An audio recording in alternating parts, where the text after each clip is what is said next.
Selamat pagi anak-anak, Shalom. Apa kabar anak-anak? Pasti semua sehat ya? Nah, untuk itu tetap jaga kesehatan, rajin cuci tangan, pakai masker, dan tetap jaga jarak. Nah, oke anak-anak, sebelum pelajaran mulai di hari ini, jangan lupa berdoa ya. Ya, semua duduk yang baik, lalu kita mulai dengan pelajaran di hari ini. Tema 2, udara bersih bagi kesehatan. Subtema 2, pentingnya udara bersih bagi pernapasan. Materi pokok, hak, kewajiban, dan tanggung jawab dalam masyarakat. Pengertian hak dan kewajiban. Hak adalah sesuatu yang harus didapatkan oleh setiap orang. Kemudian kewajiban adalah sesuatu yang wajib dilaksanakan atau keharusan. Macam-macam hak dan kewajiban. Hak dan kewajiban sebagai warga negara. Hak warga negara Indonesia menurut Undang-Undang 1945 berhak mendapat perlindungan hukum, berhak atas pekerjaan dan penghidupan yang layak, memperoleh pendidikan dan pengajaran, mempertahankan wilayah negara kesatuan Indonesia atau NKRI dari serangan musuh. Kewajiban warga negara Indonesia. Setiap warga negara memiliki kewajiban untuk berperan serta dalam membela, mempertahankan kedaulatan negara Indonesia dari serangan musuh. Setiap warga negara wajib membayar pajak dan retribusi yang telah ditetapkan oleh pemerintah pusat dan pemerintah daerah atau Pemda. Setiap warga negara berkewajiban taat, tunduk, dan patuh terhadap segala hukuman yang berlaku di wilayah negara Indonesia.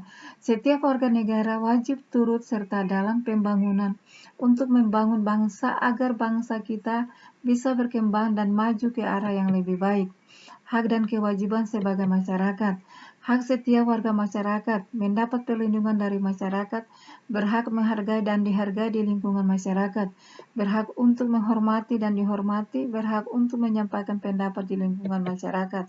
Kemudian kewajiban dari setiap warga masyarakat menaati segala peraturan di lingkungan masyarakat, menjaga kebersihan, keamanan, dan ketertiban lingkungan, tolong-menolong kepada setiap warga masyarakat.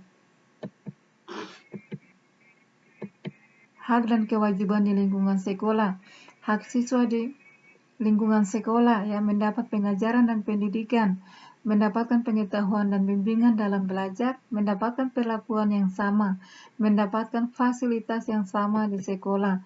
Kemudian kewajiban siswa di lingkungan sekolah, melaksanakan kegiatan pembelajaran dengan tertib dan disiplin, mengerjakan tugas dari guru, mematuhi peraturan sekolah, membayar iuran sekolah.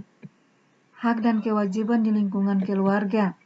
Ya, jadi mendapat perlindungan dan kasih sayang dari orang tua, mendapatkan pendidikan yang layak, anak memperoleh kehidupan yang layak, anak berhak untuk mengajukan pendapat.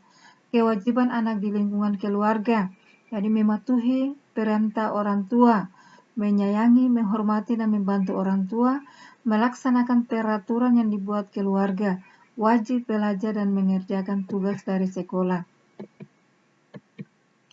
Mengambil keputusan dalam musyawarah. Keputusan bersama adalah suatu keputusan yang sudah ditetapkan berdasarkan pertimbangan, pemikiran, dan pembahasan yang matang. Keputusan bersama juga merupakan keputusan yang harus dilaksanakan dengan rasa penuh tanggung jawab. Pengambilan keputusan harus didasarkan pada beberapa nilai penting agar semua pihak yang terlibat merasakan keadilan. Nilai yang mendasar tersebut antara lain: nilai kebersamaan. Pengambilan keputusan harus dilakukan secara bersama-sama, duduk dalam suatu tempat dengan tujuan yang sama demi kebaikan bersama. Nilai kebebasan mengemukakan pendapat. Bebas artinya tidak mendapat paksaan dari orang lain. Semua peserta rapat boleh mengemukakan pendapatnya. Nilai menghargai pendapat orang lain. Setiap peserta rapat haruslah mendengarkan dan menghargai pendapat orang lain tanpa menyela orang yang sedang mengemukakan pendapat. Nilai jiwa besar serta lapang dada melaksanakan hasil keputusan dengan rasa penuh tanggung jawab. Nilai persamaan hak adalah seluruh peserta rapat diberi hak yang sama untuk mengemukakan pendapatnya. Mereka diberikan kesempatan untuk mengungkapkan ide atau gagasan. Musyawarah mufakat merupakan salah satu bentuk upaya pengambilan keputusan bersama yang sesuai dengan nilai budaya bangsa Indonesia yang demokratis. Ciri-ciri daripada musyawarah: yang pertama, sesuai dengan kepentingan bersama. Usul atau pendapat yang disampaikan mudah dipahami dan tidak memberatkan. Dalam musyawarah, pertimbangan moral lebih diutamakan dan bersumber dari hati nurani yang jujur. Pembicaraan harus dapat diterima dengan akal sehat dan sesuai dengan hati nurani. Dalam pelaksanaan musyawarah untuk mencapai mufakat, kita harus berpedoman pada prinsip-prinsip dan aturan musyawarah, antara lain: musyawarah dilandasi dengan akal sehat dan hati nurani yang jujur. Musyawarah dilandasi semangat kegotong royongan dan kekeluargaan, mengutamakan kepentingan umum, menghargai pendapat orang lain. Keputusan yang diambil harus dapat dipertanggungjawabkan secara moral kepada Tuhan Yang Maha Esa. Melaksanakan keputusan bersama dengan dilandasi itikat baik dan penuh rasa tanggung jawab.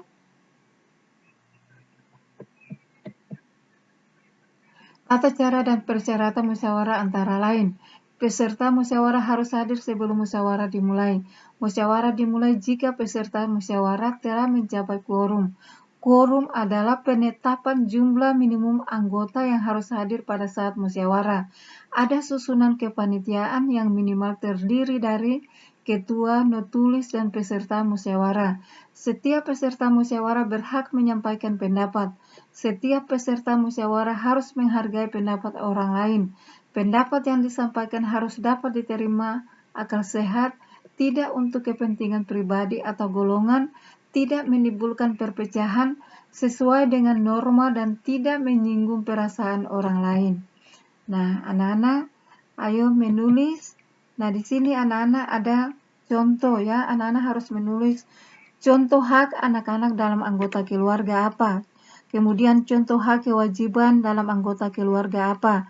Kemudian contoh ya anak-anak tanggung jawab anak-anak dalam keluarga apa. Keluarganya apa. Begitu juga dengan kewajiban. Kewajiban anak-anak sebagai anggota keluarganya apa. Tanggung jawab anak-anak sebagai anggota keluarganya apa. Ya, kemudian hak anak-anak sebagai warga sekolahnya apa. Kewajiban warga sekolahnya apa, kemudian tanggung jawabnya di sekolah apa.